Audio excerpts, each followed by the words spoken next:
नतीजे कल बाजार बंद होने के बाद आया। स्टॉक में 500 रुपए का बड़ा उछाल दिखेगा, 7% का। ओहो, क्या हो गया भाई? ये क्या, ऐसा क्या कर रहे हैं आशीष? ये स्टॉक ऐसे दौड़ लगा रहे, 3 महीने में कितना 50%, 55% भाग चुका है। उसके 3 महीने वो 80% भाग चुका है। ऐसा क्या हो रहा है? बड़ी री रेटिंग यहाँ पर देखने को मिल रही है। जिस प्रकार से अगर आप देखें तो रिजल्ट्स आ रहे हैं और क्वार्टर दर क्वार्टर जो है आउट परफॉर्मेंस यहाँ पर देखने को मिली है। अब सीमेंस में खास बात है कि एस्टिमेट्स अगर आप देखें तो अच्छे नतीजों के थे पिछले साल के मुकाबले, लेकिन इस एस्टिमेट्स को भी बीट किया। इनफैक्ट जेफरीज की रिपोर्ट में कहा गया है कि इनका जो एबिटा आया है सीमेंस का, इनके अनुमान से 11% ज्यादा बेहतर एग्जीक्यूशन का फायदा यहाँ पर तिमाही के दौरान देखने को मिला। मुनाफे में बढ़िया ग्रोथ देखने को मिली, मार्जिन में एक्सपांशन है और इसी के चलते स्टॉक में तगड़ा रिएक्शन है।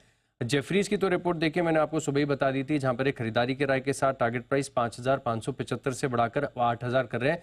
लेकिन इसके अलावा अगर आप देखें तो बाकी के जितने भी डोमेस्टिक ब्रोकरेज हाउस है सब ने इसके टारगेट प्राइस को इंक्रीज किया है। IIFL को देखें, एक्सिस डायरेक्ट है, HDFC, नोवामा, मोतीलाल ओसवाल, सब में अगर आप देखें तो मोतीलाल ओसवाल की तरफ से भी खरीदारी के राय के साथ टारगेट प्राइस बढ़ाकर अब 7,800 रुपये का कर दिया गया है। लेकिन एक और कैटलिस्ट और ट्रिगर ये भी है स्टॉक में, अगर आप देखें तो जो इनका एनर्जी कारोबार का डीमर्जर होना है, इसको लेकर भी अगर आप देखें तो बाजार उत्साहित नजर आ रहा है। क्योंकि टोटल टर्नओवर में, जो कंपनी का टोटल टर्नओवर है, इसमें एनर्जी कारोबार का 34% योगदान है। 5,987 करोड़ के आसपास की आय है। और अगर आपके पास सीमेंस का एक स्टॉक है तो आपको आगे जाकर एनर्जी कारोबार का एक स्टॉक मिलेगा, जो कि लिस्टिंग 2025 तक पूरे होने की संभावना है। और इसी के चलते अगर आप देखें तो स्टॉक में तगड़ा एक्शन है। बड़े रनअप के बाद आज भी अच्छे नतीजों के चलते स्टॉक में तेजी आई।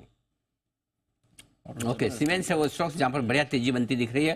पूरी कैपिटल गुड्स से, चाहे सीमेंस हो, थर्मेक्स हो, ABB हो, भरपूर एक्शन में। सनी जी बताएं सर इस स्पेस में तेजी की वजह और साथ ही आपकी पसंद का share. Anil ji, I think outperformance का कारण यही है कि जिस तरह से नतीजे आ रहे हैं स्ट्रीट एस्टिमेट के ऊपर ही है, और जिस तरह से ऑर्डर बुक और आउटलुक जो दिया जा रहा है कि इंडिया में जिस तरह से कैपेक्स होगा ऑन मेक इन इंडिया, जो पूरी थीम है, whether it is on power side, digital side, data centre, electric vehicle, मुझे लगता है कि इसका क्लियर कट बेनिफिशियरी पूरा एंटायर कैपिटल गुड सेक्टर रहेगा। और इसी के चलते मुझे लगता है कि स्ट्रीट रिवॉर्ड भी कर रहा है। और जिस तरह से हमने डिस्कस किया, मुझे लगता है कि थोड़ा रिस्क रिवॉर्ड अगर फेवरेबल तरह से देखना है तो एक प्राज इंडस्ट्री जो है मुझे हमें अच्छा लगता है। रिसेंटली स्टॉक अंडर परफॉर्मर रहा है बिकॉज कहीं ना कहीं गवर्नमेंट की एक रेगुलेशन के चलते इथेनॉल पे जो कन्वर्जन का बैन लगा था डायरेक्ट इथेनॉल जूस से शुगर केन जूस से इथेनॉल पर, उसके चलते एक अंडर परफॉर्मेंस आया था। मुझे लगता है कि पोस्ट इलेक्शन ये जो बैन है हट जाएगा और इसका सीधा बेनिफिशियरी प्राज इंडस्ट्रीज रहेगा। इसके अलावा त्रिवेणी इंजीनियरिंग और इलेक्ट्रॉन इंजीनियरिंग है, जो कि एक mid size cap goods company है, उसमें भी हमें सीधा सीधा बेनिफिट आते हुए दिखेगा। ये है आपके लिए राय। इस बीच चाहिए